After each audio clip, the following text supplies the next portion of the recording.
And welcome to In-Game Chat for Saturday, March 13th, 2021. It is Season 15, Episode 9. I'm Scott. And I'm RJ. Welcome to the show, everyone.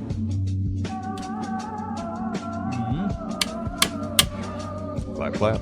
Yep. Hey, if you want to get in touch with us, by all means do so. Our phone number is 334-272-9228. 334-272-9228. Check out ingamechat.net for all the links to get in touch with us. You can send us an email. Everyone at ingamechat.net. We're on Facebook, by the way. You can, like us, friend us, whatever you do with our page on Facebook. I'm not exactly sure. Because I think we did it as like a business thing or something. So it's not actually, I don't know. You can go to our Facebook page and then click a thumbs up or something. Right now we are streaming on Twitch. Go to twitch.tv. Search for In-Game Chat. You will find us there, or why not just go to our website, ingamechat.net, and click the links there. Go all the way to the bottom of the page. Tons of links there to tell you how to get in touch with us. In fact, to get to our Discord, you can do that too. Go to our website, all the way to the bottom of the page. There you go. You can find us. Yeah, I thought it was interesting. Right off the bat, Lethal Migraine in the chat room says the industry is dead right now. What's there to talk about? I honestly don't know. And while I enjoy the reply of "You're always such a ray of sunshine," he's not exactly wrong. This is one of the smallest outlines that I've had for the show. Yeah, where I grab news articles and stuff. Right. It's one of the smallest that we have here. What, about 6 or 7 I mean, really? Yeah, not even 10. 1, 2, 3, 4, 5, 6, 7, 8. Yeah, 8, yeah. Just 8 of them. Mm-hmm. That's not to say maybe a lot didn't happen, but not a lot that I'm showing is memorable. Now, again, there are things that I skip over when I just, I look at it and I'm like, that's not important or something. And it could be, God, it could be about a game that you guys like or that somebody really loves. Or like, oh, no, the big news happened in my world of gaming. Mm-hmm.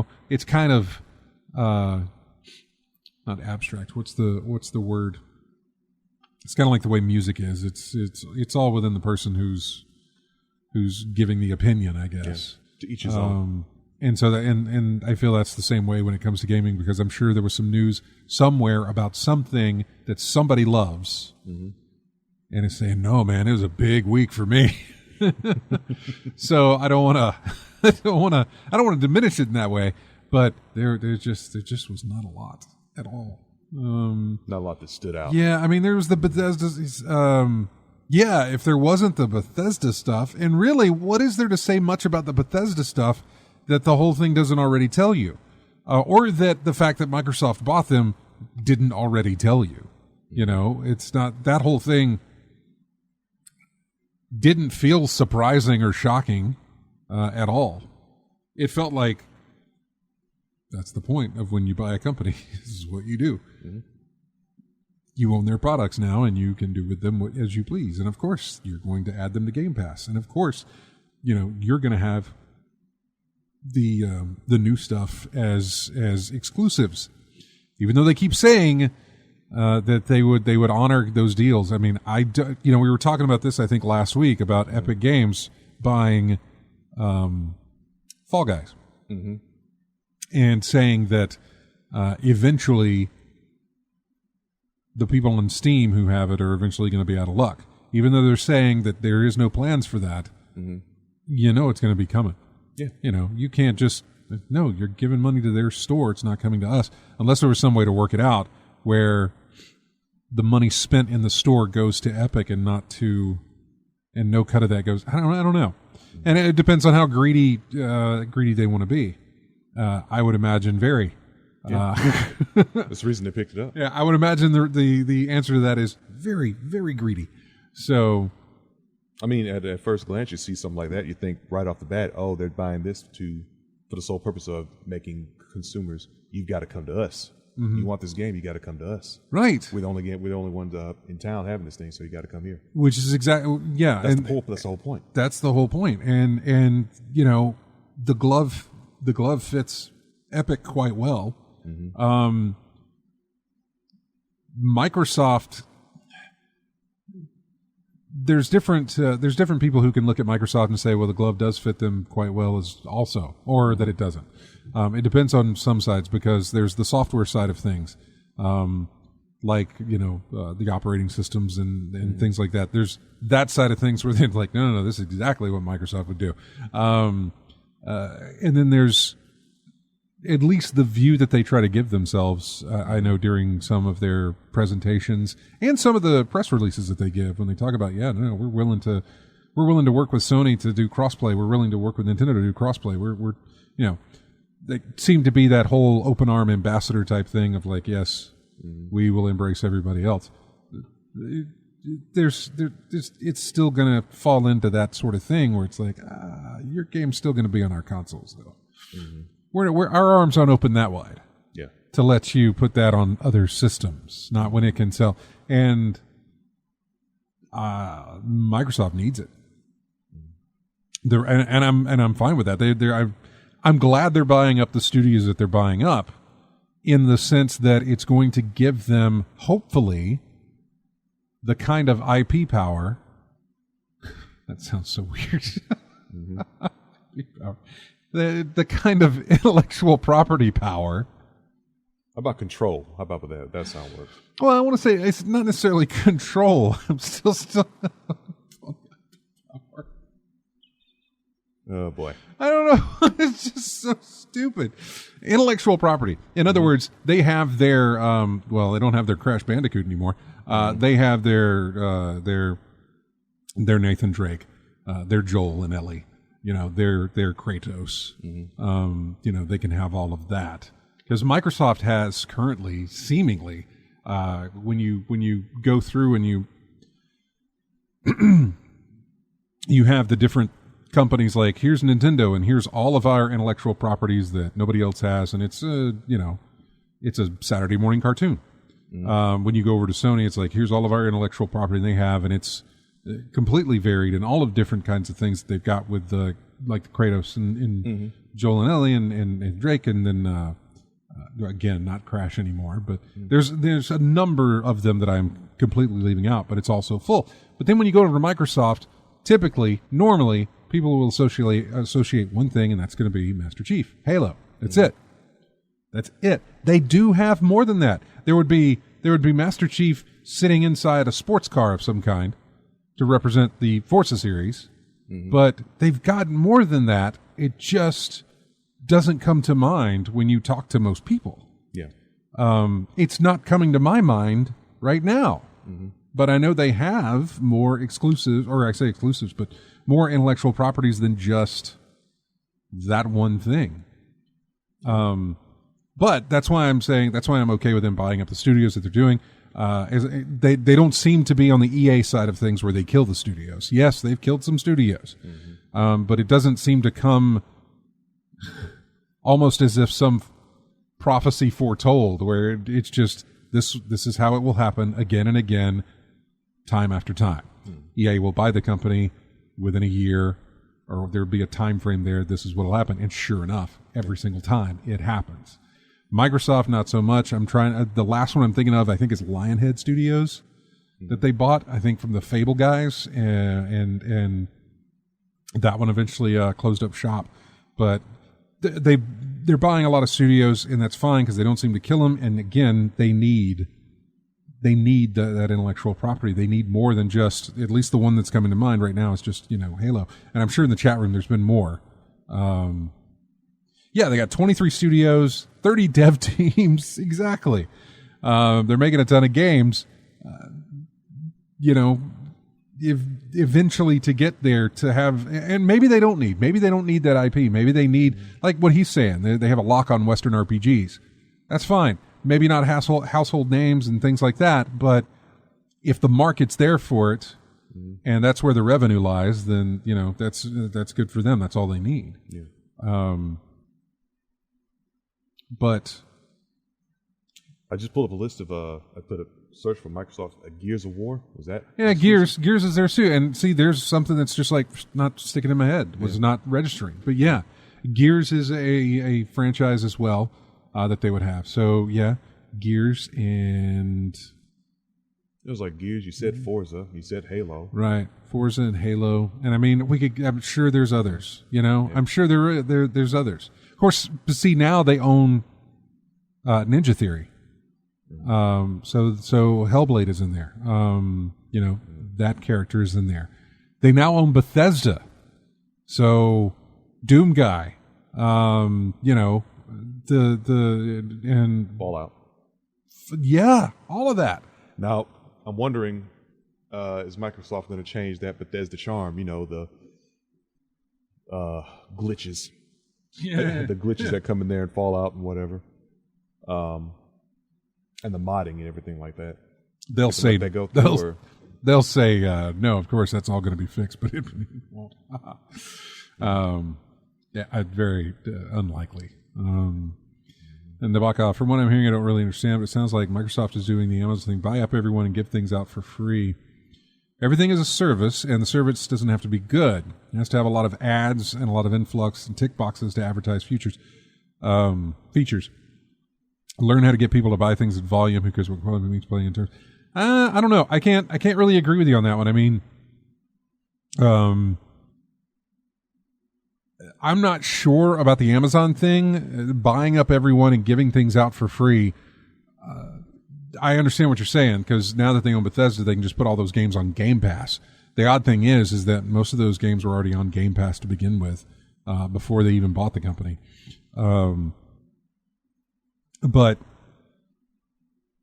I don't necessarily know if you're throwing that out there as a negative, because I like the Game Pass service.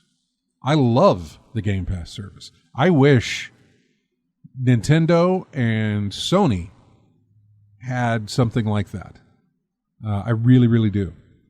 And the fact that neither of them has kind of looked into that to take to take that on and to compete with it, it says something to me, and I'm not exactly sure what.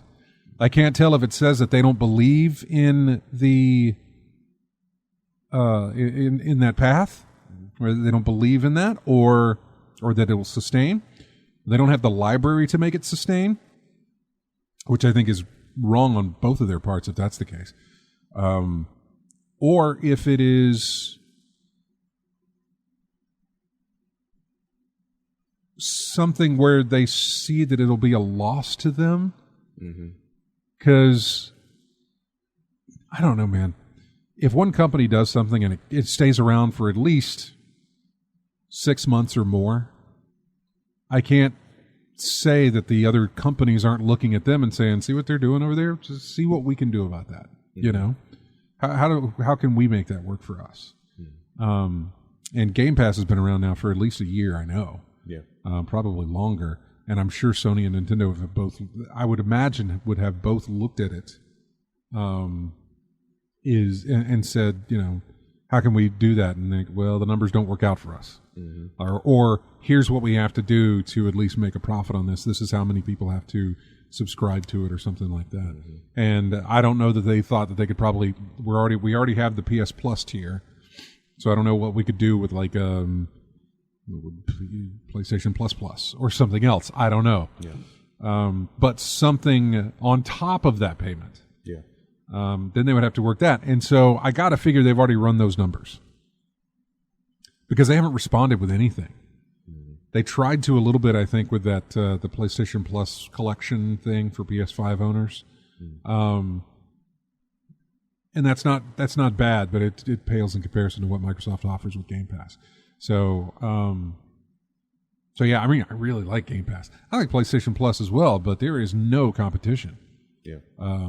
Between the two. Let's catch up here a little bit. Microsoft has 18 businesses that make over $1 billion a year. They're sitting on $150+ billion of cash stock value. Yeah, the video games mean so little to Microsoft. It's nice they're making the effort, though. Had a lot of fun with EA Play this past month. Jedi Fallen Order and Mass Effect Andromeda were worth the price, even without the introductory deal. I might want to look at that Mass Effect Andromeda. I never touched it, and I never played 3. 2 was the only one I really enjoyed, but I know when Andromeda came out, it was like, starting over type thing, or trying to. I don't think it works, but there are rumors that Outriders is coming to Game Pass on day one. I wouldn't doubt that. Outriders is getting a whole bunch of buzz. And I honestly don't even know what the buzz is. Kind of like Valheim. I really had to put in the effort to look at it to actually know what this thing is. But Outriders, I'm hearing a lot about Outriders. So for it to come to Game Pass on day one, that would not surprise me. Microsoft would look at that. If you go back up to Lethal Migraine's message there earlier, he talks about the money they have. Sure, they could throw some bucks at Outriders and be like, yeah, you're going to go on Game Pass. Mm-hmm. The analogy that Nabaka fan was trying to clear up was the Amazon Video on Demand. They advertise to you about how you get video and music and all these things for free for having Prime. It sounds like Microsoft's going down that path hard. You buy the Xbox license, and you get to buy your yearly Alexa or Kindle Xbox, and then you go ahead and just play things that are locked down to just their store or their console. It's not healthy when that entirety involves basically 2/3 of the gaming developers. That's what Amazon would do. But they got to do that. I mean, it's not that Microsoft doesn't come to them and, put a gun to their head. They come to them with and put apparently threaten to drown them in money. And so they give in. They're like, if you don't take the deal, we're going to bury you in more cash. And at some point, they give in. They put their effort into it too. Somebody, again, in the numbers game, says this is going to benefit us if we take this offer from them. If we put ourselves on Game Pass or whatever, we're going to get this, and this will be beneficial for us. Yeah. And I don't see anything wrong with it. At least, I mean, I say not yet, but I can't imagine a future where something went wrong with that, unless, of course, like Nabokov says, where they really restrict it. In other words, the only way you can play it is with our service or our system, Mm-hmm. Like right now, let's say Speedrunners is on Game Pass. I don't know that it is, but whatever. I'm just using that as an example because it's on everything. If it was on, even though it's on Game Pass, I can still go play it on Nintendo, Sony, my PC, if I want to do that. But if at some point in the future it becomes, well, if you want to get on Game Pass, you can't be on these other systems. And you can only play it on either the Game Pass subscription, be it on PC or the Xbox, or on your Xbox itself, if it's, one or the other type thing. Because Speedrunners can play it on PC, you can play it on console. So if they were to do that, where they limited it to just their service or their system, that I could see where, if it leads down to that path, that's not good. I don't like that path at all. I don't think developers would like that. The money that they would have to offer would have to be quite large because you've got to think about all your other selling that you've got going on with Sony and PC and, Nintendo as well. Those are avenues for revenue. Yeah, your incomes come through one source. Don't chop that.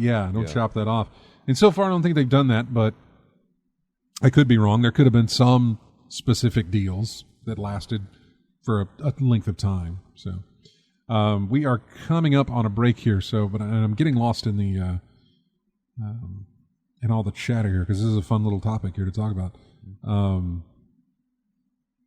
Outriders would be fun, but I don't think that it will. Andromeda was my first Mass Effect game, so I didn't have to suffer from crumbling expectations. 2 was fantastic. Even without context of 1 and without completing 3, 2 was really, really enjoyable. And I would say probably the crown of the Mass Effect series. Yeah, I mean, just it is the one that stands out to me. But that's me not playing 1, barely playing 1. I didn't like the way 1 played, and never touching 3. So, again, somebody else can chime in and say, "Nah, man, 3 was that was your Citizen Kane of games, man. That was it."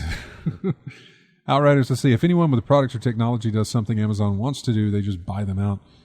Yeah, sometimes they do. I'm surprised at who they pick up.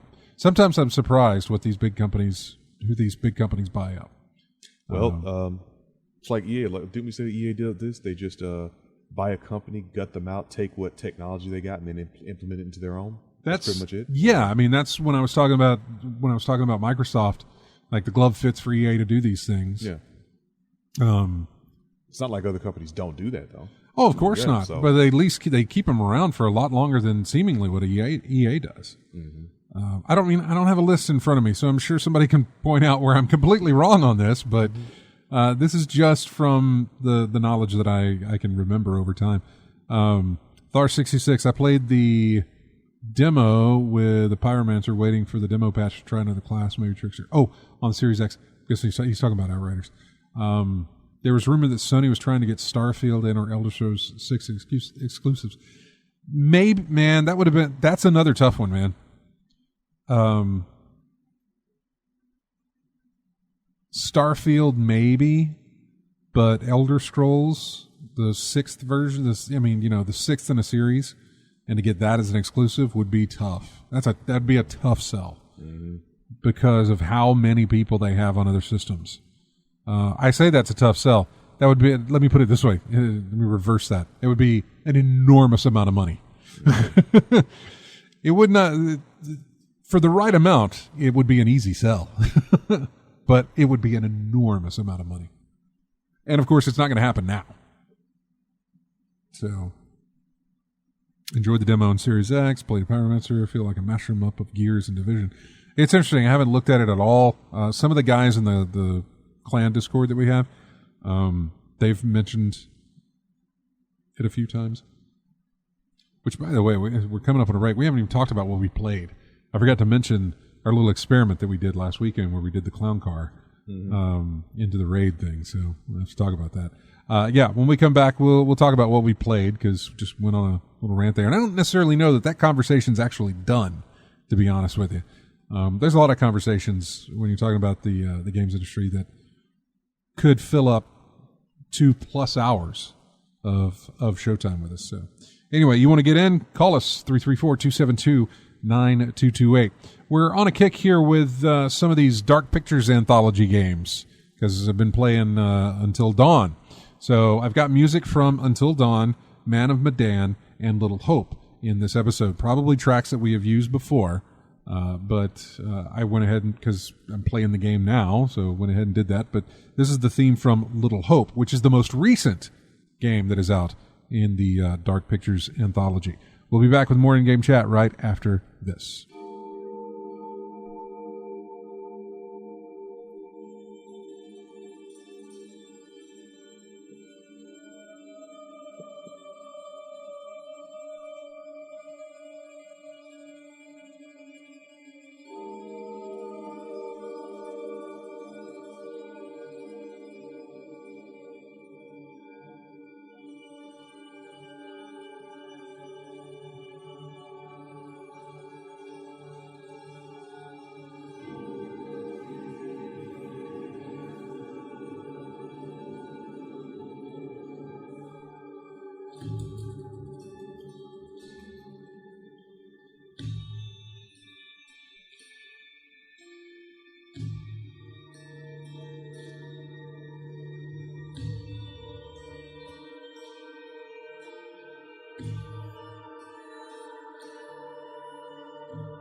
And welcome back to In-Game Chat. Music here from Until Dawn. Shadow of the Mountain is the name of this track. This game, I've gotten further in. What chapter are we on? 8? I think we're on chapter 8. We just did whatever the chapter is called. I think it's called Violence, is this chapter. So that's the one we just wrapped up. And are now in whatever the next one is. We didn't play that one yet. You've played it though, RJ, right? I played a bit of it. I haven't finished it, but okay. I've seen so much of it. I pretty much got a good idea of everything that goes on in there. Yeah. We are trying to say where we are. It says 10 chapters. Is there? It says, yeah, I'm just looking at how many chapters. It says 10. Okay. Yeah. Well, wow, we are 3 chapters away from finishing that up. I say that. I don't know that we're going to finish that up in the sense that it seems to be a lot of different paths you can pick. Yeah, I mean, we said it before. That's the point. I mean, little decisions here and there that come back and affect how the game, how each chapter goes through. I mean, like, how many folks have you lost people? How many people have we lost so far? 1. Was it? I originally thought 2, but I was mistaken. Mm-hmm. Okay, I've seen that one. Okay, the person you lost, was it Matt? No. The person we lost, I think, is Jessica, the blonde girl, who I say got pulled through the door. Mm-hmm. Yeah. Okay. And that's the only one. Then later on in the game, thought I lost another one, and then later on in the game, turns out I did not. Mm-hmm. Because it was little bit of the curtain came open, you know. Okay. So I got to see a little bit behind the curtain there for some of it. Mm-hmm. So yeah, it's very difficult to talk about because I'm not sure what would be a spoiler or not because you know, it was interesting that Biloxi Gambler had not even had some of the situations that I had experienced at that point. Mm-hmm. So, and by the way, it's totally not following my original whole theory of like we're the ones killing off the thing. Mm-hmm. It sort of fell into that in a sense, but not in the way that I was talking about, where we were choosing the people we didn't like, and so the game set us up to have an option to kill those people first before the ones that we did like. That did not come to pass. So yeah. So I guess at this point you've experienced your don't move scenarios in the game. I mean, a few of them, yeah. Okay. Which is odd on a PS5 because it does not have that glowy thing on the front of the controller like a PS4 does. But it does show in the. It does show, and it will move because I remember I was just sitting with the controller basically facing down, kind of like this, in my lap or whatever. Yeah. And that thing came up, and it took me a minute to figure out, and I held it straight, but it was pointed down. Mm-hmm. And so, no, you've got to hold it up, and level. I've seen some videos of folks was like they're in a quandary where they're thinking, okay, don't move. Okay, I would think, okay, put this down on the table, don't move, right? But in the motion of me putting it down, it might register as me moving, right, so I better freeze and just don't move. Just don't move. Just don't move. That's all you got to do. Just don't move. Mm-hmm. I've come into a few of those. That's about the only thing. They didn't use any other kind of motion. There is the option in the control scheme to make it motion controlled, and quickly to turn that off. Yeah. Just like, thank you. Yeah, I've seen a bunch of fails. On that where some streamers were like, I didn't move. How did that register is moving when I didn't move at all? I'm staying stock still in this chair and nothing happened, but it says you moved and therefore you failed. Yeah. Nope. Don't do it. So. I would like to say where I'm at.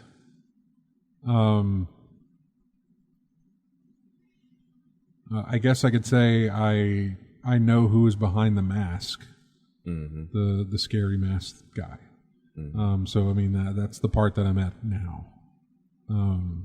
So yeah, and That's Until Dawn. And what else did I play? Oh, yeah, I played Destiny. We did the clown car thing.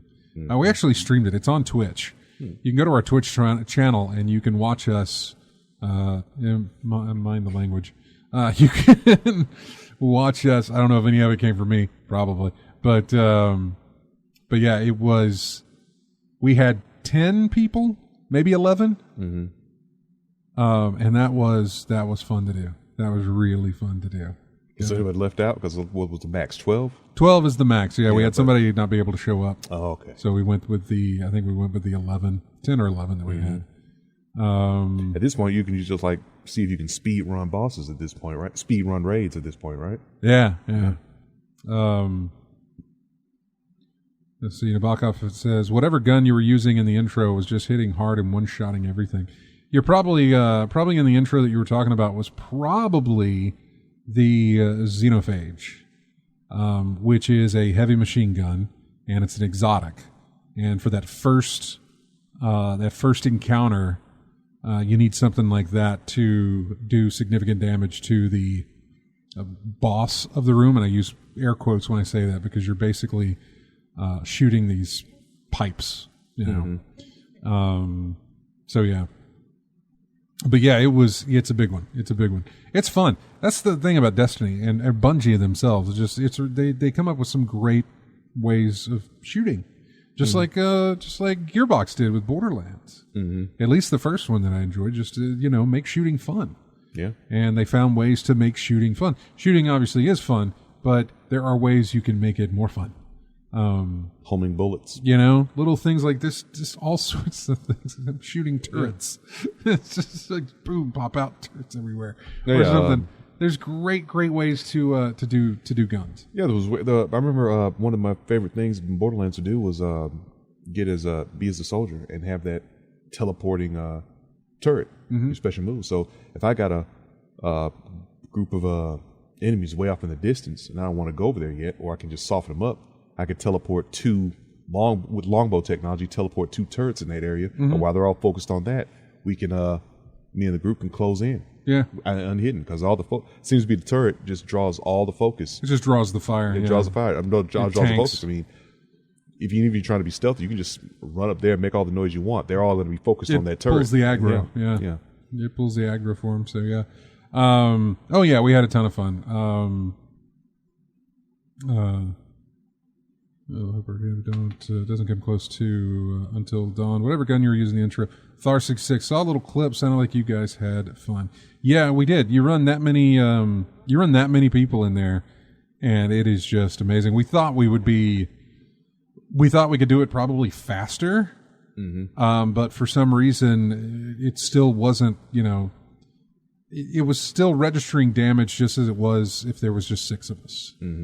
Like it didn't seem to melt. You know what I'm saying? Like it should melt with that many people going after, but it didn't do it. So it was interesting. And the other interesting thing is that we have 2 phone calls. Okay, all right. We got Chris and Biloxi Gambler on there. So let's go to the phones. And I think this is Chris. Hey, Chris. Hey, what's going on? Hey, man. What's up with you? I just want to tell you I finished that YS role-playing game series that RJ probably knows about. It's Yeah, I finished it up late last night and enjoyed it. That was a good one for anybody that likes that type of series. And I found an excellent app to keep track of your video game collection. I'm just loving it. I just want to tell you about it. It's called Game Eye, but it shares the same E from game and I. It's GAMEYE. And it has like a little white, it kind of looks like one of those.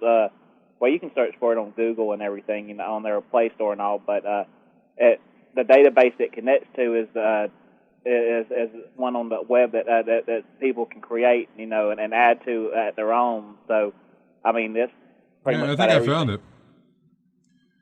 The Game Collector's Ultimate Sidekick. See what it's worth. Quickly view your collection's progress and value with collection reports. Detailed entries give you access to all the most important information at a glance. Missing the box, finish the game. Game Eye makes use of as much detail as you provide. Interesting. Yeah, it tracks all of your games, system, accessories, and even amiibo. Well, I will get Think that. about that, huh? I'll get it. It's a free app. So, Yeah, the thing you said the thing looks up the value of it. Yeah, you can also pull up the value, but one of the cool thing is, through your entire collection, you can sort through it. You can sort by console or type of game and stuff. So you see, I don't know if I've got this one on PlayStation 4 or whatever. I can sort through and just only pull up in my collection. PlayStation 4, scroll down. Yeah, I've got it, or no, I don't. And then if I decide to buy it, then I can go in there and click on Add Collection, add to my collection, and you can either do manual or scan. But it has another one where it can supposedly recognize the text, from an image, which doesn't work too well. But I did my Nintendo box collection, which I just laid them out there, and I just you can do a batch mode where I just laid them out and had all the barcodes, 7 or 8 games at a time, zip, zip, zip, zip, and it had like 7 in the query, and it showed every time you scan one, it would show the name. Yep, that's right. And I would go in there and say, yeah, I've got the box, book, and game and everything, make them all complete in box, and then add 5 or 10 of them at a time. I went through that whole box Nintendo collection in about 5 minutes. Wow. Yeah, Nice. it's fascinating. It's good. That's good to hear. You can just scan it, and it automatically puts in the in your queue. And then the other thing I did on some of the other ones on the shelf, I took pictures of all the ones that I had and wrote down the names. And when I had free time at work, just to pass some time, I'd go through there and write everything down on a sheet of paper and start scrolling through the list alphabetically and just keep adding them manually, one at a time, and then, just add them every once in a while. And it was great. That really helped out. And you can back it up. I think you can export it and make text and charts and stuff. And you can email yourself a backup link where it'll restore your information and stuff, so I can put it on my SD card and restore it again in the future if something ever happens again, like it did with the other phone. Yeah. Is it in what format, like text, a PDF, or Yeah, Word I think or something? it's text export. You can create a list, create a spreadsheet, and then a restore point. But I'm not sure what type of file format it does. But it just gives you a basic. No, I got it. I got it downloaded there. Say make something like that for my steelbooks and movies and things. So I'm gonna take a look at that. So thank you, Chris. Appreciate it.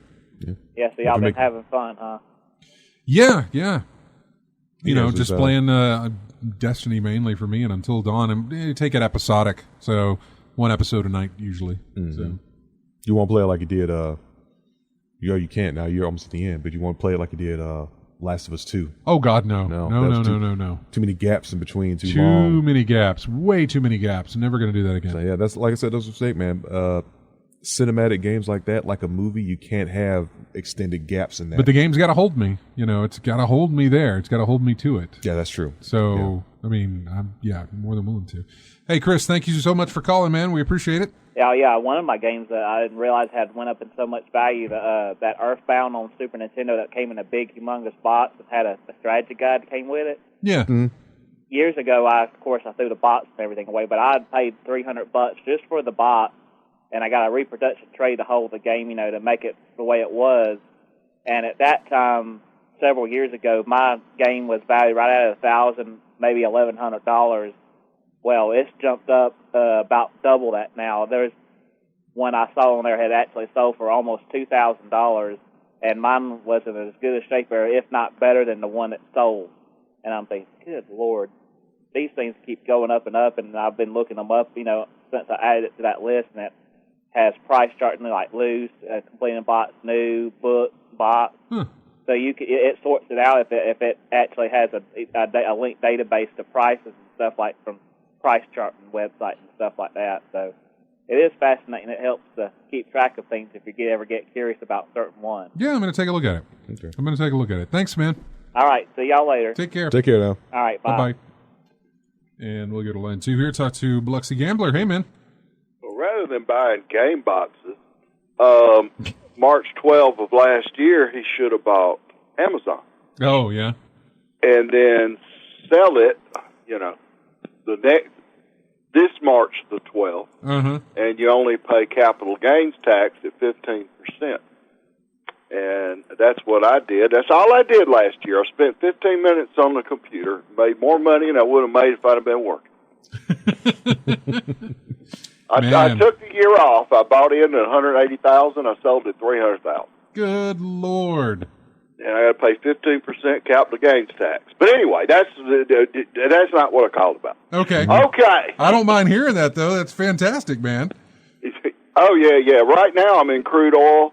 I'm in energy stocks. I'm doing everything for higher inflation. I'm trying to find a way to make money on higher unemployment. Yeah. But I know gas prices, you have to do that. It's kind of like satellite radio when that first came out and everything. All right, when satellite radio, they thought they were going to go bankrupt. This is not what I called about. But anyway,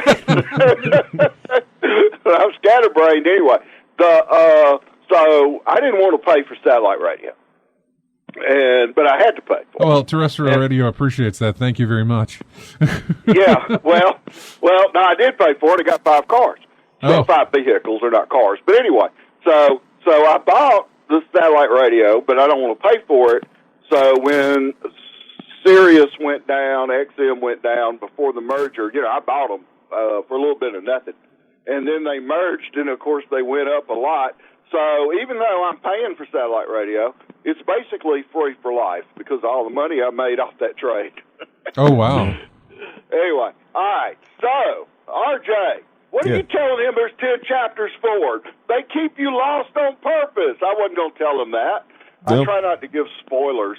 Well, a number of chapters in it spoiled for me, but yeah, he wanted to get an idea of how close he was. There's still a lot for him to discover. He doesn't need to know that. Well, that's fine. It's okay. It's not like that. Yeah. Trust me, that didn't tell me anything at all. Because one of the chapters could be 5 days long. But, yeah, who knows? Because the odd thing was, I was basing it a little bit on the butterfly effect screen that has all the different choice option things. And I thought, man, we only got 4 left. And we're at chapter 6 or whatever we were. And so we played chapter 7. I think it's chapter 7 that I'm thinking of. We played that, and we only added to butterfly effects that we had already opened up. Like it didn't fill in anything new. So I thought, what I'm doing with both that one and Man of Medan, have you started that one at all? No. I won't start that one until we finish Until Dawn. Right. And even when I finished Until Dawn, I'm still and I finished Man of Medan. I haven't done Little Hope at all because I'm still going back to Until Dawn, and then I'm making different decisions to go down different trees. Oh, okay. To find the different endings, and then of course at the end of Until Dawn, don't watch it till you get to the end. But all the extras where you meet the actors and how they filmed it and all that that's really interesting. But I didn't want any spoilers until after I finished the game to start with. Well, you wouldn't have had any. They were very careful with those because we've watched every single one that's popped up for us, and they don't go beyond what you've played, and they don't show anything that would seem out of place from what you played in anything so far that I've seen. There were no spoilers like that at all, and we've been watching them as we go because they seem to unlock one per episode or so. Okay. Well, I won't ever look at. I never look at those until I complete a game. But yeah, that's fine. I didn't know they were doing it that way. 'Cause like I say, I'm not as game savvy as y'all are, and I don't want to take the risk. But anyway, and it really doesn't give much away. But anyway, I'm going back, like I say, and I'm playing. Trying to play different decision trees, and you can end the game multiple ways. Yeah, and which is really cool. And then it's like how many characters you have at the end of the game can vary, and all that. And isn't that artwork great? As far as you're paying attention to the details of the characters and everything. I'm sure. Tattoos. Yeah. No, definitely. And this is an older game, as is. I think Man of Medan's a little bit more recent, but this one's Until Dawn was like 2015. I think. It's an older game, and it's still it's got some decent looking environments and stuff, and some of the animations on the faces are a little bit off. It can be a little weird, especially on my PS5. The other day, my guy was holding a lantern, but because the lantern had effects I don't want to say effects, but physics attached to it. Like it would swing as I was moving it around, and it started going nuts. Just swinging all over the place until I moved out of the way. And you've learned something about the game, and you made a comment, like I say, without giving spoilers, but when you talk to the psychiatrist, particularly in Man of Medan, it's not that you're giving him so much information as he's giving you a lot of information that you don't realize till the end, and you go, "Oh, he told me that." But it's spoken so cryptically. Anyway, it's a lot of fun. I hope you enjoy the rest of it. Well, we should be done with it. We should be done with it by next week, I would think. If we've only if we're on chapter 7, we got 3 episodes left. We should easily be done with it by the next time we do a show next Saturday.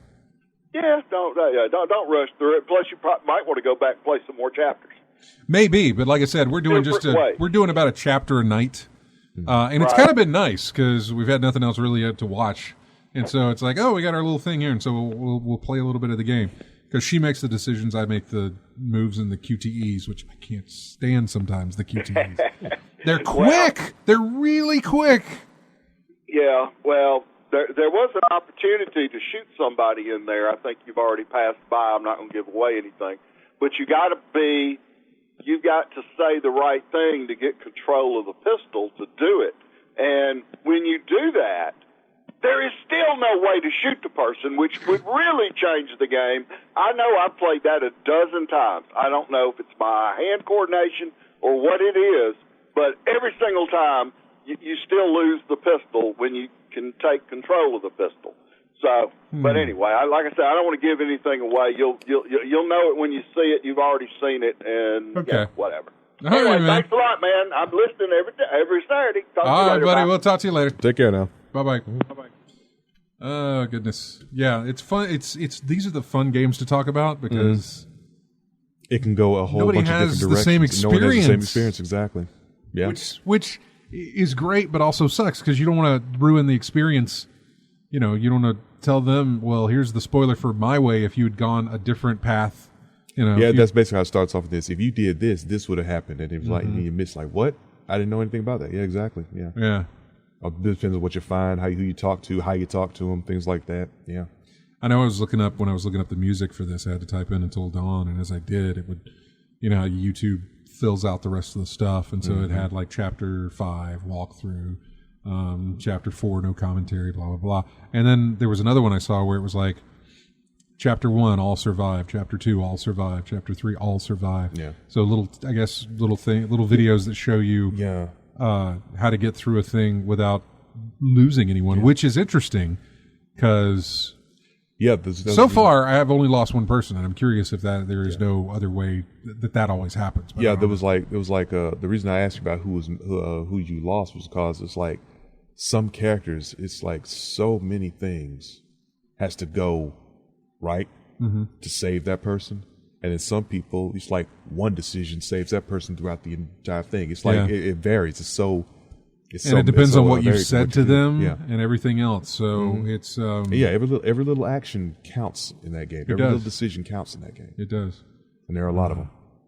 There is, and I'm enjoying finding like the totems and everything else, and little flashes. Where you pick them up, you look, and it shows you a little flash of something that may or may not happen. Yeah, but it's also filling in this video. There's a bunch of different segments to it that I still need to find those things. I hate that. I'm going to have to go to YouTube and just find a completed version of that video instead of playing through the game to find all these totems. On that one.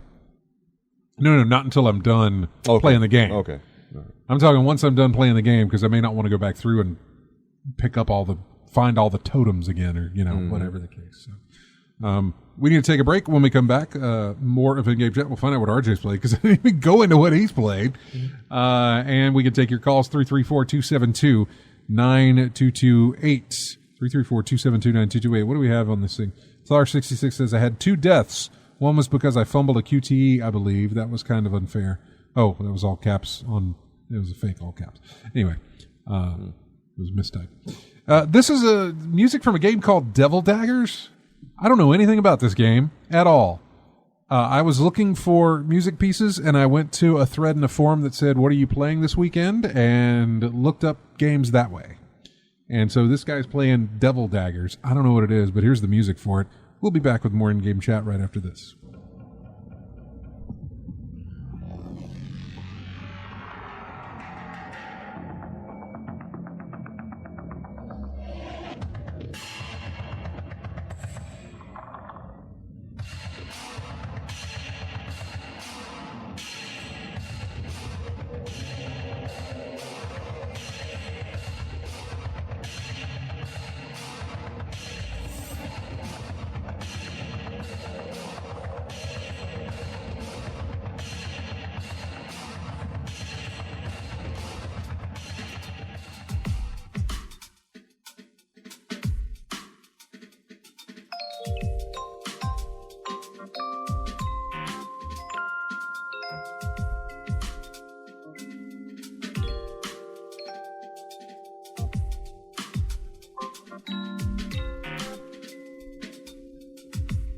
And welcome back to In-Game Chat. Music here from a game called Genosia?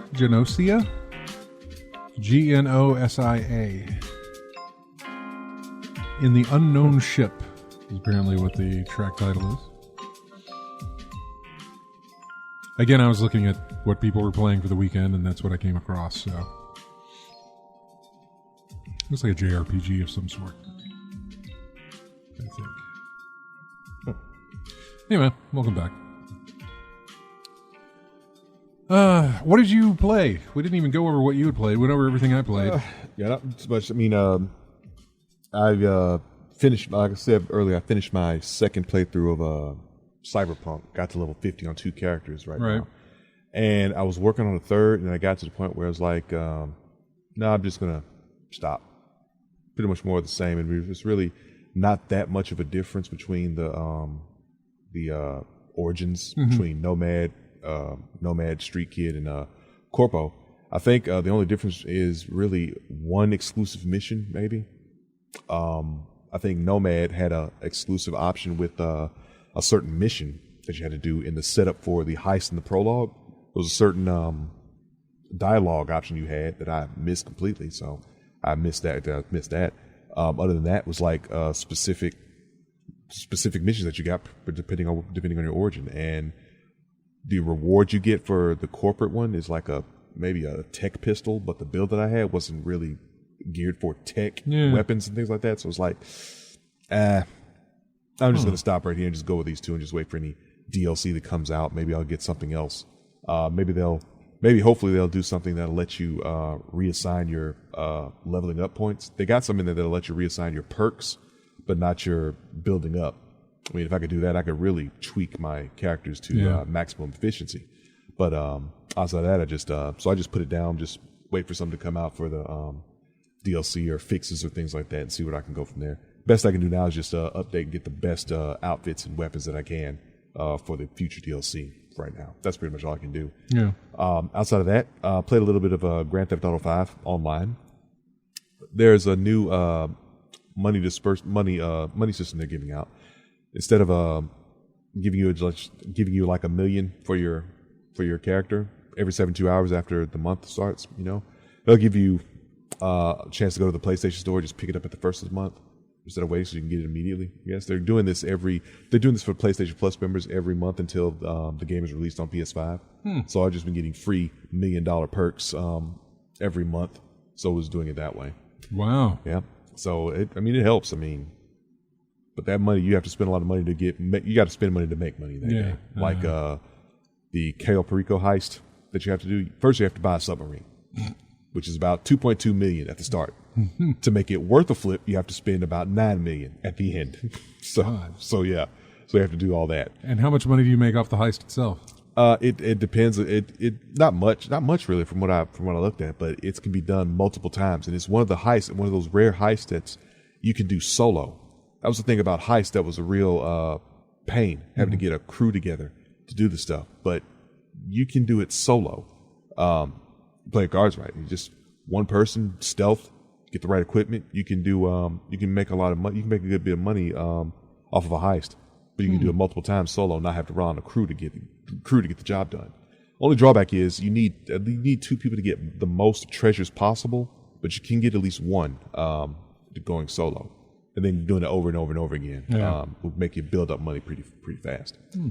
Other than that, I worked on my swing again on PGA 2K21. It's still bad. I'm still hooking, slicing. I'm not going down the middle as regularly as I'd like to, but I'm still in the mindset that says. How do you correct that in a game like that? Or is it just? It's the well, if you could picture the PS4 controller in your mind, PS5 controller, it's the right analog stick. The way I got it set up, the right analog stick. You pull it back to pull your backswing, push it forward to do your swing forward, right? But you have to stay in this zone. In this zone of pulling back and pulling forward. You exit out of that zone, you're going to start getting slices and hooks in your thing like that. So in my case, from what I played from the golf club last year's game, is tilt my controller a certain way because your thumb is like a hinge. It's going to swing in an arc. It's not going to go directly back and forth, not in a straight line. It's going to go in a hinge. So what I've had to do to compensate is tilt my controller slightly with the right side tilted slightly forward, and then use my thumb to go back and forth, and that usually gets me in the zone that I want. I mean, if I had to do it, if I had to force the issue, I'd have to put the controller down and then literally pull it back with 2 fingers, pull it back and push forward. Yeah, that was a pain. Big as my hands are, that's a pain. So I just tilt the controller and go use the hinge of my natural hinge of my thumb to go as straight as I possibly can. That must be sometimes it works. Must be very sensitive. Yeah, it is sensitive, but sometimes it works. But like I said, it's practice. Like golf, you have to practice getting your swing right. So just practice getting your hands and thumbs in the right position to get the best swing that you can. So that's what I've been working on. That's what I'm working on in the game. So as soon as I get a consistent accuracy in that, I'll start playing courses for real and having more frustration with lies and putts and judging distance and things like that. Backspin, forespin. Sometimes I want to slice. Sometimes I want to hook. Now watch, I get in a situation where I want to hook a ball and I can't because I've practiced hitting straight for so much. But yeah, it's fun. It's fun working that process out, and that's what I've been playing this week. I was looking up a video on the swing technique in the game, just to see if I could find out like what is that bar. I bet it's easy as all get out on a mouse. Huh. Or I don't know. Or the wheel. Oh, that would make it too easy. Well, the wheel, yes, that would be very easy. The wheel would be perfect. The wheel would be perfect. But I was going to say not necessarily the motion. I don't know about that. Yeah. But the wheel, thump, yeah, that would be great. But there's no variance. You'd have no variance there. No variance at all. Yeah. To do that. So, let's go to the phones and talk to Crawdad. Hey, man. Good afternoon, gentlemen. Good afternoon. How are you? I wanted to comment. You played a little piece that was a cut from a game there a minute ago, and I could swear that's either Stanley Clark or Herbie Hancock again. Oh, goodness. There we go again. That was from Genosea, I guess? Genosea. Some game called Genosea. I have no idea what it's about, but I just grabbed the music for it. How do you spell that again, Jay? Gnosia. Okay. I'm going to check it out because I find it neat when you see major industry people, ASCAP folks, musicians, artists, and their things wind up in game world. That's pretty cool, you know. Music-wise, that's always catches me. The first time I ever started playing a video game, it was the visual, the color, and the sound. Yeah. It wasn't so much about the gameplay or the purpose of the game. It was the immersion effect. Go ahead. Well, I was going to say that's what they had to go with at that time because you weren't going to wow them with your visuals.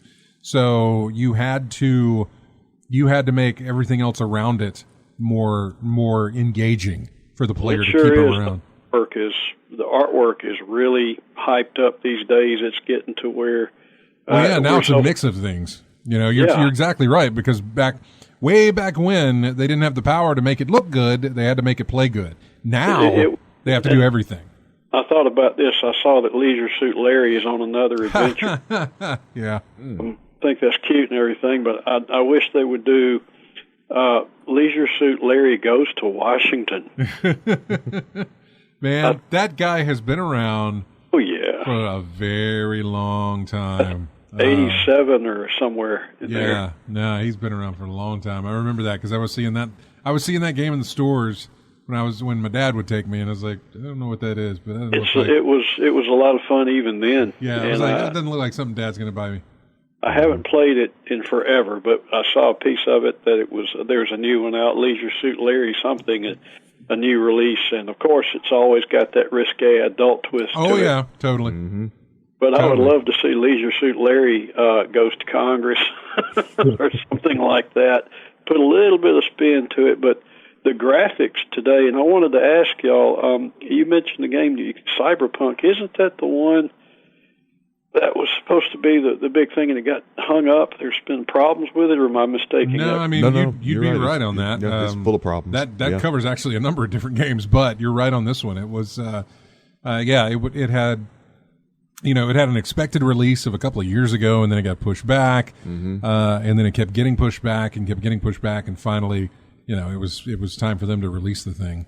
Well, a friend of mine bought that and then found that it wasn't working, and he was told that he could return it and get a refund. I think he was doing that, and supposedly they're working on a new release. Is that correct? They're going to try and update what's already out there. Yeah. I see. And get that kind of up to snuff, but it's taking a very long time for them to do that. I think it's going to take longer than what they expected. They've run into other problems. So here's a question for you both. Yeah. Given the way things are going graphically, as far as PC games, is it going to get to the point where things are going to make it so that the user has to actually go buy a gaming PC that's more up to date? I think that's kind of how it's happened. I mean that's all. I think that's always been around. I mean, if as new games develop, you can run them on your machine. They just start to look a little less and less because your card can only do so much. Your system can only do so much with what the game is offering, and eventually you've got to catch your system up. I think that's the big thing about the what's that little processor, the little. You get AMD, Athlon, and the other one I can't remember. They're all vying for ours is the best. Use us. Right. Well, they do that in both the CPUs, the chips, your central processing unit, and also your graphics. Your GPU, guys your graphics probably processing. Build your own computers, don't you? I built my. RJ, you built yours. Yeah, right? I built mine. Yeah, I built mine too. Yeah. In fact, I just built mine back in October, right before I got COVID. Right before I got diagnosed with COVID, just after the heart attack, and right before COVID. Yeah. Good. Well, see, now you got two bad things out of the way. Yeah. Well, guys, I appreciate your show every weekend. I listen, I enjoy it, and I see Biloxi's out there. He's listening. I know he's listening. Telling us, that's what he got. He got me to play that game. So we're gonna, and I've enjoyed it. So took his word for it. Y'all keep it up, and thanks a lot. All right, man. Take care. Thanks, man. See ya. You have a good one. If you want to get in, you can call us 272-9228, 334-272-9228 is the number. Some of the news, we only have about 10 minutes left in this break, wasn't really, there just wasn't a lot, like I said, about 7 or 8 stories here, most of which you're going to know. Got a new Ninja Turtles game, which I thought was interesting. Because it seems to be based so much on the Konami arcade game from way back when. Yeah. It's in that style. It's in the, four-player 16 4-player us against the world. Yeah, type thing, 16-bit type looking thing. Yeah, they have no word when it's coming out. Just as coming soon to consoles and PC. Remakes are the thing, man. But it's just that the purists and the people the new folks you're trying to get in there, if you can get it close to or right at, do the original justice, basically. Yeah. Don't make no real sudden changes that'll just confuse everybody. Hang on, this is from Battletoads comes to mind. Well, I was trying to the development team, and I think it's It's Dotemu. Yeah, Dotemu. The people who did the remake for Streets of Rage. Streets of Rage. Yeah. Streets of Rage 4. And they did a good job with that one. That's what I was recognizing. Like, wait a second, this is the Streets of Rage folks. Okay, well, I'm. It's like them and another group of people, another group of folks. Yeah, I'm quite pleased. Then I have I have no issue whatsoever with what I'm seeing here. Mm-hmm. In fact, I'm not seeing anything just yet. They haven't shown anything. It is. Yeah, there we go. I think the last game I played in that fashion was it was on PS3. It was a digital download I did for I think they did a remake of Turtles in Time, reshelled. I think that was the last one I played. Had a few control issues with that one. That wasn't in the arcade. I mean, it was fine and all, but it took me a minute to get used to that control scheme. So I don't know how they're going to do it here. Yeah, this looks good. Yeah, this looks good. Mm-hmm. Which it already did in just some of the screens, but I was watching video there and I was like, yeah, that's exactly what it looks like. It's just kind of goes back to those days, which was weird because we have, sometimes our memory can be a bit fuzzy. Nostalgia can twist things. It can alter stuff, yeah. Yeah, and make you remember things not like you did, because I remember playing that game a ton in the arcades, the Ninja Turtle game, the X-Men game, the Simpsons game, that sort of thing. But I remembered Ninja Turtles because that was the first one that I think they brought. It was the first one they brought home to consoles that I could play. Was like the Ninja Turtles arcade game on the SNES, I believe, or was it the NES? I can't remember. It may have been the original NES. I think it was the NES. It was the NES. It totally was the regular Nintendo Entertainment System. Yeah. But anyway, I remember that coming out, and I remember playing that. Then, years and years and years and years and years later, the Xbox 360, the Xbox Live Arcade on the Xbox 360, and it's like, oh yeah, and they're talking about, they put out the Simpsons game, and they're like, ooh, can you do the others, the X-Men game, and then they did Ninja Turtles, and they brought that out. Yeah, and I remember, and I played it, and nostalgia told me that I was much better at the game when I was younger than I am now. I played it, and I was like, this is really hard. This is very, very tough.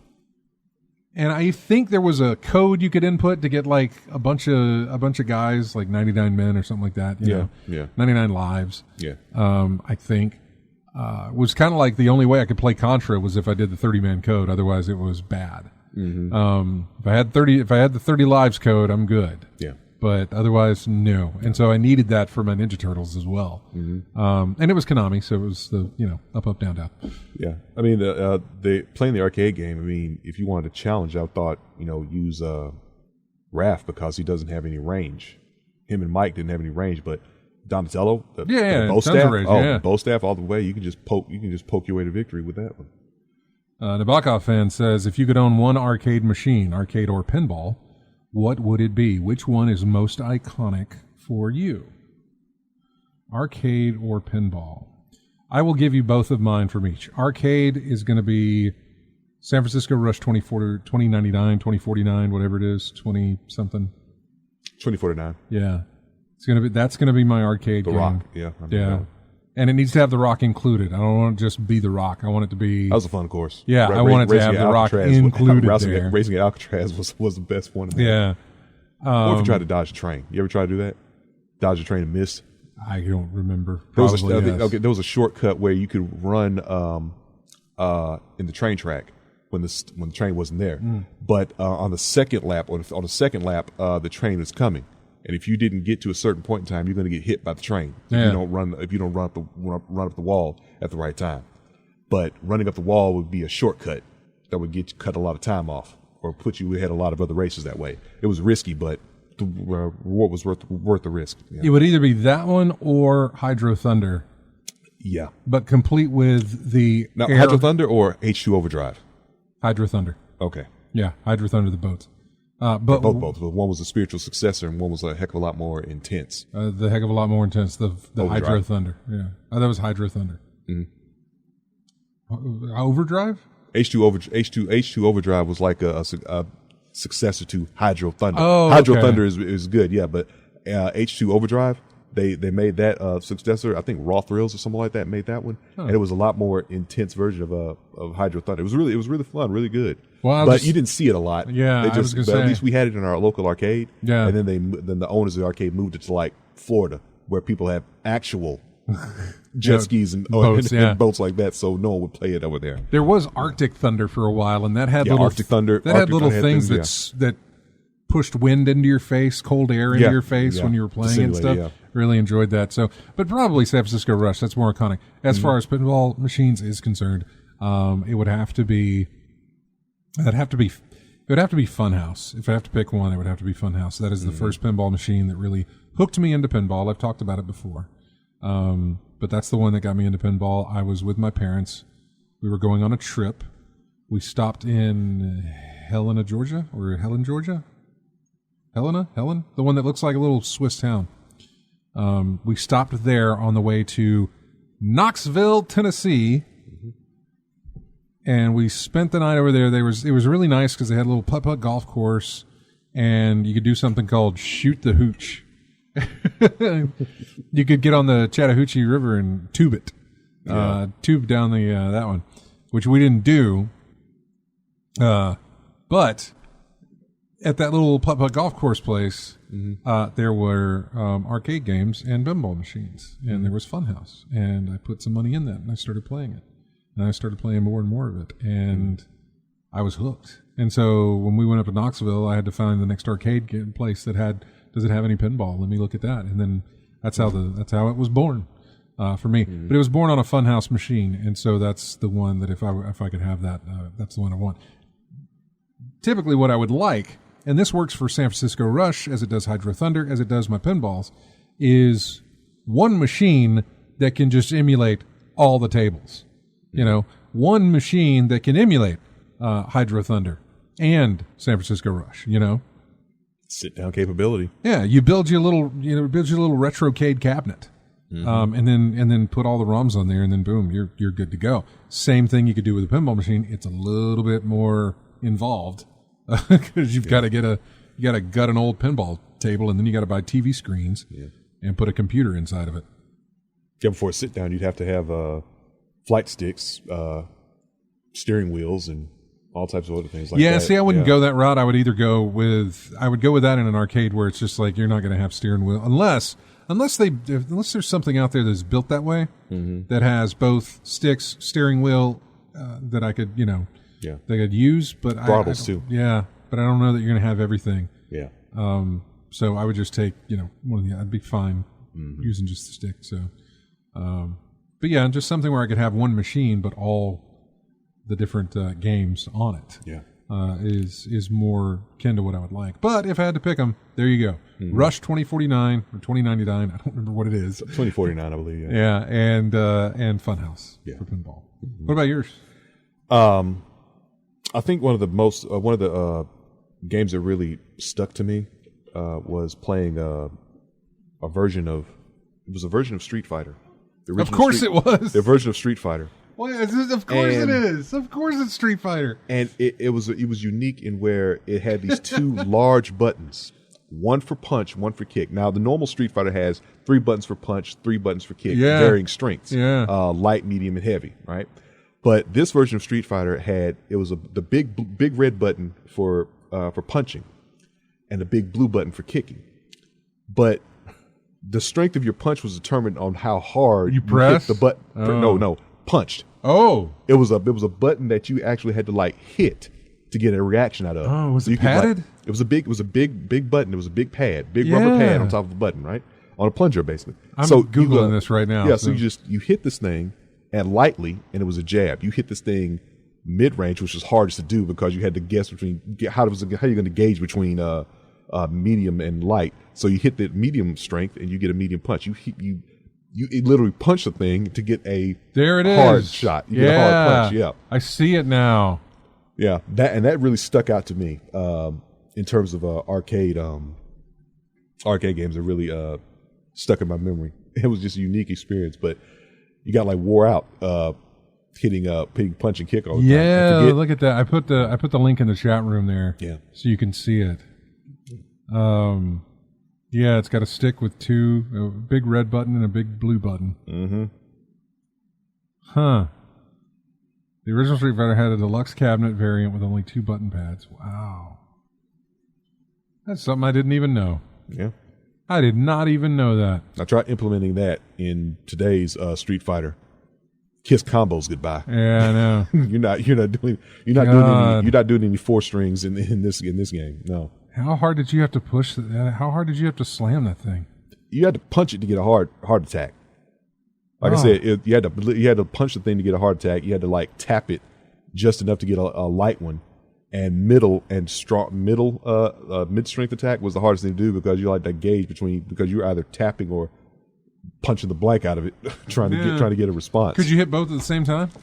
Well, it wouldn't have worked because it was only going one. You were either going to punch or you were going to kick. Only going to do that. There was no implementation of a punch. Didn't know if it was time. that. So what about like? Did it have like the, you know, the powers, like the special moves? Yeah, special moves are in there. It's special moves is basically the same: a stick motion and a punch or kick at the end. Yeah. Now the strength. But you could it, just do a just hit tap on it. Yeah. Yeah, you could tap on it, whatever.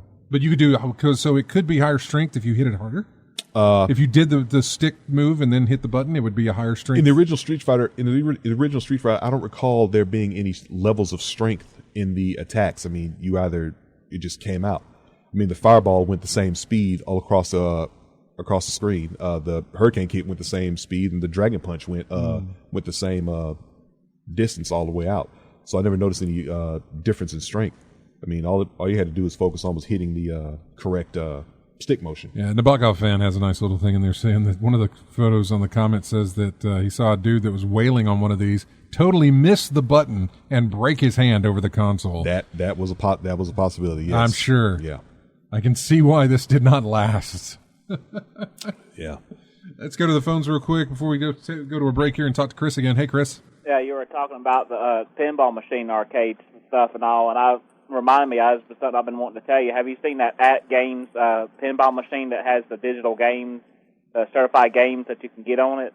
No, what is it called? It's like the mini 1-up arcades. I think it's At Game pinball machine, but it's a full screen digital representation of the pinball table and all. But they're official tables that are licenses from the other companies and stuff. You know, all the different tables like Williams and stuff is on there, but they also have a joystick that has, you know, a 6-button joystick combo with one of the roller balls, like from the old golf games years ago, that you could swap out the panel on the front edge there and play other like top shooter games that have, you know, the tall stretch like Raiden and some of the other ones like Mertz, you know, that have that tall vertical plane for the display. Scrolling upward. Yeah. Scrolling upward. Up scrolling. Yeah. So that might be an option if you were wanting to think into that or look into that, because I remember seeing some videos where somebody had the pinball machine thing and upgraded his panel and swapped out the panel. It's like, you know, just plug and play, you just swap it out. And yeah, I'm looking here on the. I think they're like $600 or something. It's like It's atgames.net. Mm-hmm. And it's Legends Pinball. Yeah, that's what I was talking about. Oh, they actually do sell. Oh, what is it? Okay, I'm gonna have to look at this. There you go again, throwing more stuff. I know. I was about to tell you the last couple of weeks ago, and I'd forgot about it, and you mentioned about pinball and everything. Oh, right, I forgot to call and talk to him about that. But no, thank you. No, Chris, we got to run, but thank you for that. I'm going to keep it bookmarked so I can go back and look at it tomorrow. All right, y'all. See y'all later. Take care. Take Bye-bye. care now. All right. When we come back, we'll have more about in-game chat here in just a bit. We've got music from Man of Medan. This is a track called You Are Not My Brother. I have no idea what context that means, but that is the name of the track. We'll be back with more in-game chat right after this.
Welcome back to In-Game Chats.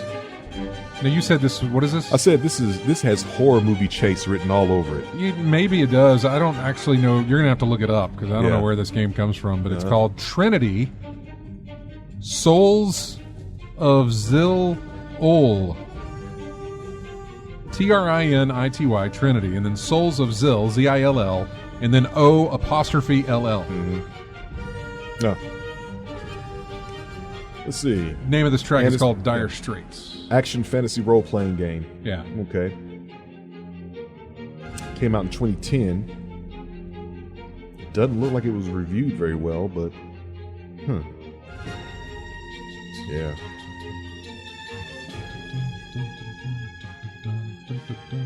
PS3. Yeah, some of this goes back.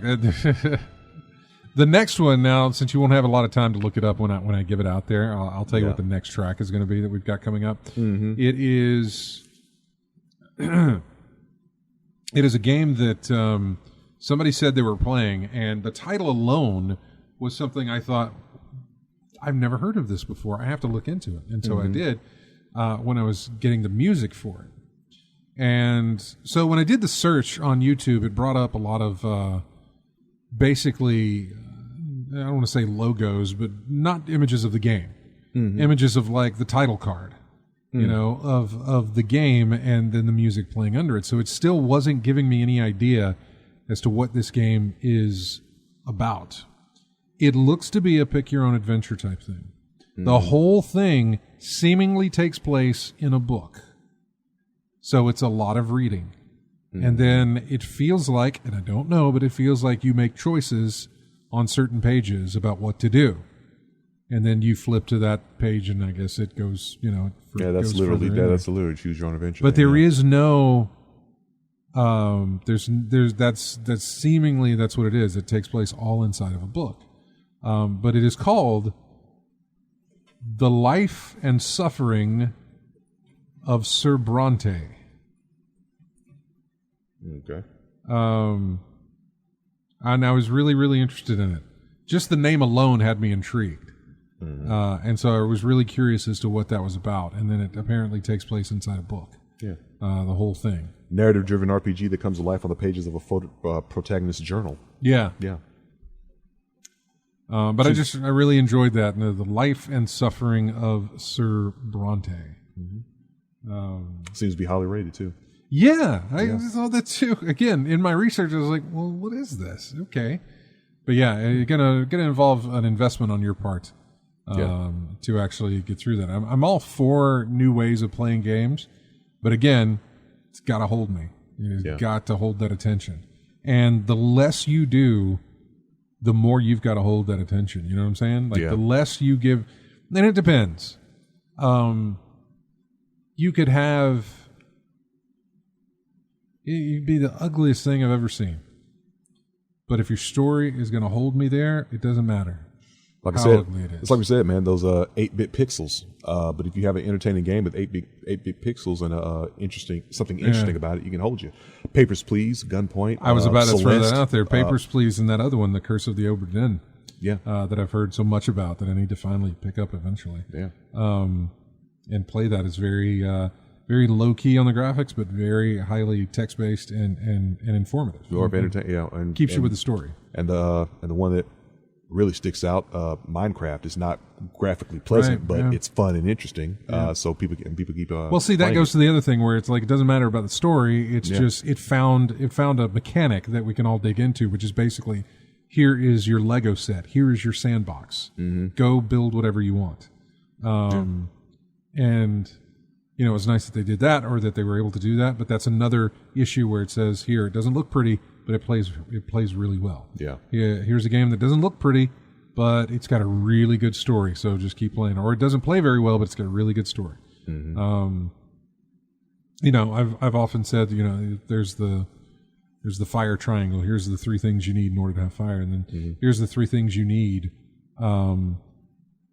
to make a good game, something that holds the visual attention, the mental attention, and the gameplay type attention type of things. Yeah. But some of those you don't need.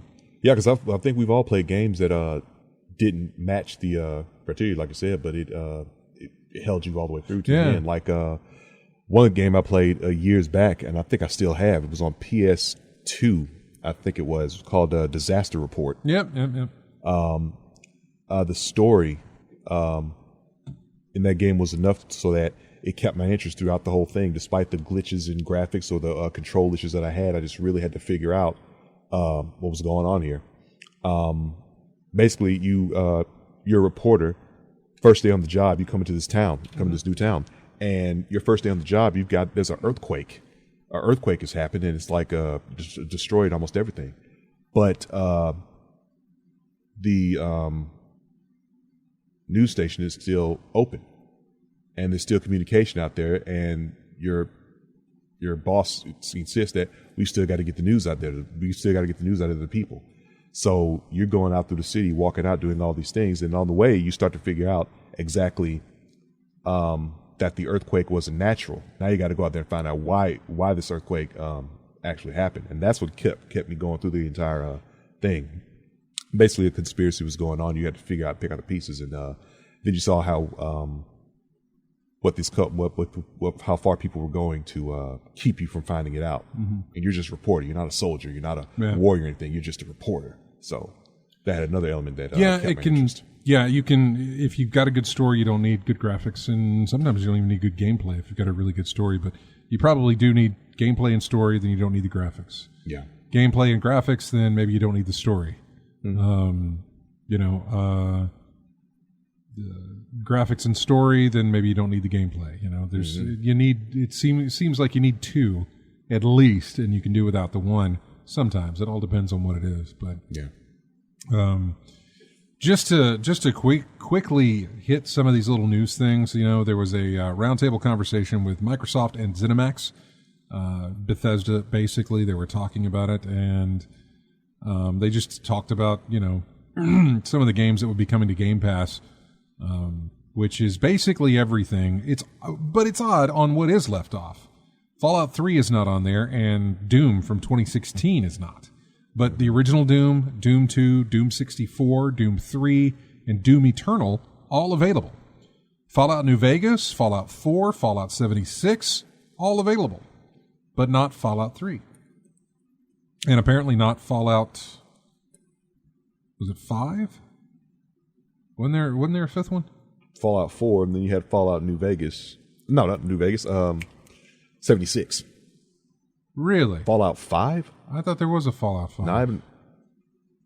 I am obviously Fallout 3, Fallout New Vegas, Fallout 4, Fallout 76, Fallout that Vault game. Nah, you're right. There is no Fallout 5. Yeah. There is no Fallout 5. Although it does seem like it's going to be an inevitability that it will happen. But yeah. No Fallout 3 in there as well. Mm-hmm. But that is all coming to Game Pass. A lot of those were already on Game Pass. We talked about that.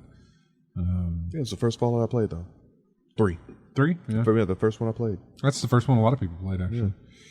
Yeah. More from this Microsoft Bethesda purchase thing. This is what they said. While the full ramifications of the deal will play out in the months and years to come, the boss of Xbox did confirm one thing. Some of Bethesda's future games will be exclusive to Microsoft's platforms. Their quote, with addition of Bethesda's creative teams, gamers should know that Xbox consoles, PC, and Game Pass will be the best place to experience new Bethesda games, including some new titles in the future that will be exclusive to Xbox and PC players.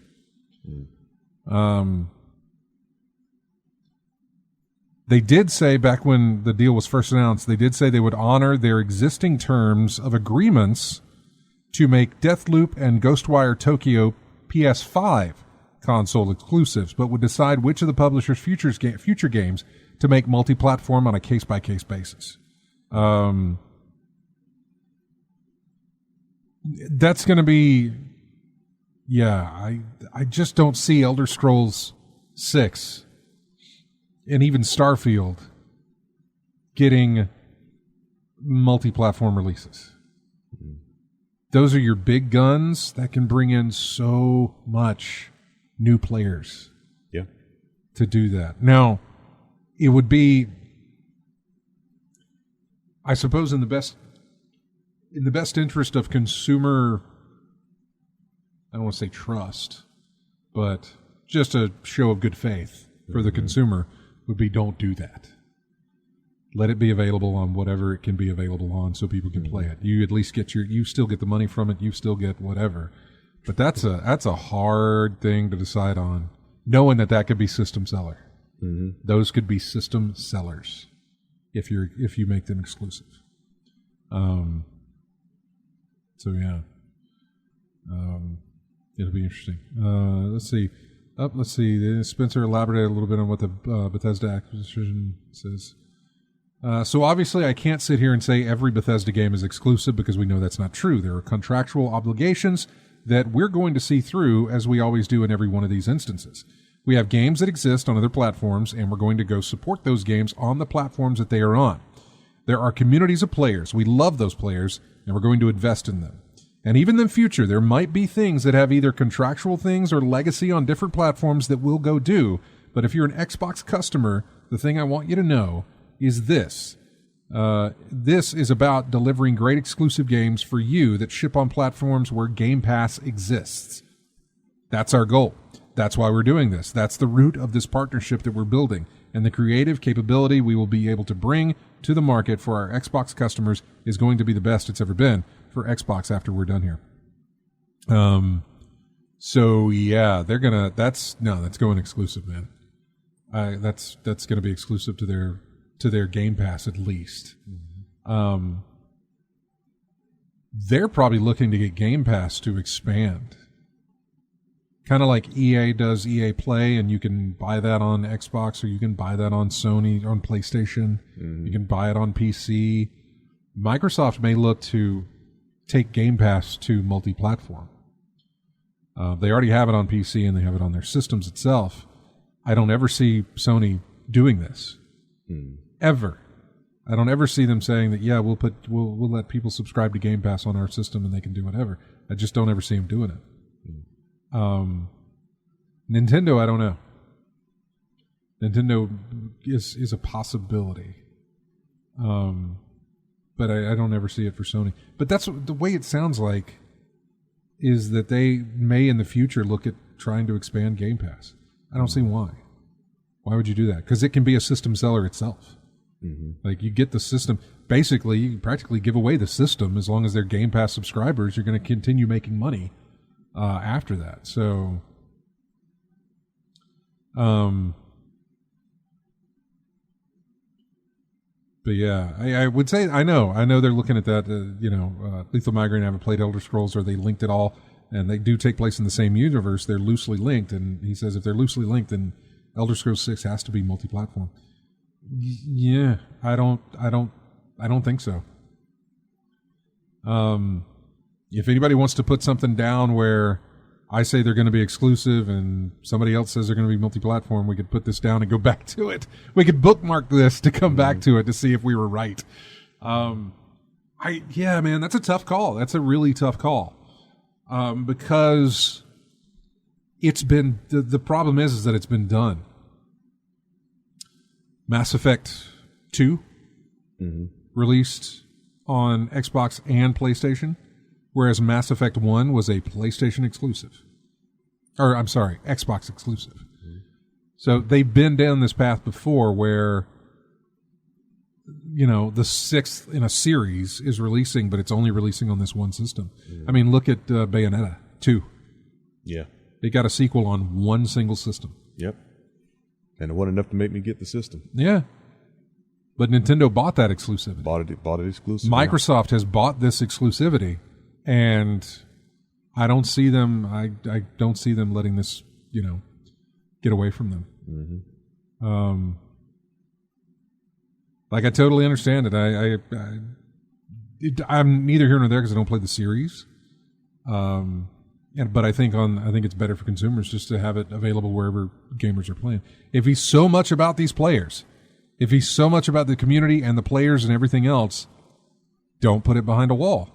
That's the easiest thing I can tell you. Mm-hmm. Next one is loot boxes. A research company has said that loot boxes will be worth $20 billion by 2025.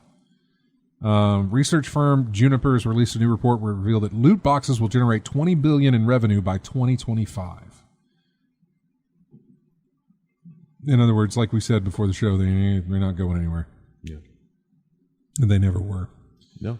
And still up to the players whether or not you buy them or not. Yeah. To each his own. And if you've got a Build-A-Bear near you, you can go and build your own Animal Crossing character. I don't know what you can build there. They don't have no examples, but I'm sure you can build KK Slider or Isabel. By the way, what was the... I don't know if you want to build Tom Nook or not, but... Was the secretary's name Isabel? Isabel, okay, yeah, that's going to be... Isn't that the most popular character? I think so. I don't know. Because the only way I know about it because she was in that Doom. She was in the Doom thing, I know. I was like, wait a minute. They switched the characters or something like that. It was it was a really good little marketing thing they did, which was kind of nice. Yeah. So yeah. I would love it if companies got away from subscriptions. Drive me bonkers. Never going to happen. Microsoft makes... No, you're right. It's never going to happen. I tell you, though, I don't mind Game Pass. I don't mind Game Pass as a subscription. I really, really don't. Yeah, it's worth it. But I mean... With all the descriptions you give about it, and what people in the chat are saying, it is worth the money. Game Pass I'm playing Until Dawn right now because I somehow got it on PlayStation Plus. Actually, it's in the PlayStation Plus collection for PS5. Yeah. So there's plenty of times when it was free. Yeah, there has been. Is, yeah. But I mean, the same thing works on Xbox, where it's like I'm looking for a game to play. I just go to Game Pass and I look through these titles. Mm-hmm. It is like looking through your movie collection or like Netflix trying to find something to watch or play and say I'm going to do that, and you click on it and say okay, there you go. It's really nice. I like that. I really do like that. Mm-hmm. I essentially have that with Steam, but with games I purchased. Whereas this one's like a subscription, and I have plenty to choose from. Yeah. Anyway, we have got to run. We are at the end of our line here. So thanks for everybody that called. Crawdad and Biloxi Gambler and Chris. I appreciate everybody calling in. Everybody that was listening. I didn't even do the roll call here if I got time. Oh my God, there's a lot of people in here. AC Wraith, A10, Gasket Sharp. Over there. Commander Root, Drunk Degenerates, Evans, 041111. Eyelashes? FTO Payer, Go With Him, H3 Lushka, Joint Effort, Lethal Migraine. These are brand new names. Multile, Nabokov Fan. Random Man is in there. Hey, man. I think he's going to raid with us. We're doing a clown car again. It's the last weekend for us to clown car raid here coming up later on. Retroed, Silly Gnome, 225, Stephen Van Dam, Texas 59, T.Y. Teetle, and Violet's TV. Thank you all for coming. We really do appreciate it. Go to ingamechat.net, join our Discord. Link is there. If you go to ingamechat.net, go all the way to the bottom, you'll find a link to our Discord, our Steam group. Everything is all right there for you to enjoy. Have a fantastic week. Random. Vince, I'll see you here pretty soon. To run that raid real quick, and then I got to run a Presage Master difficulty thing or whatever. I got to do that at some point. But anyway, music from Life and Suffering of Sir Bronte. We'll see you next Saturday.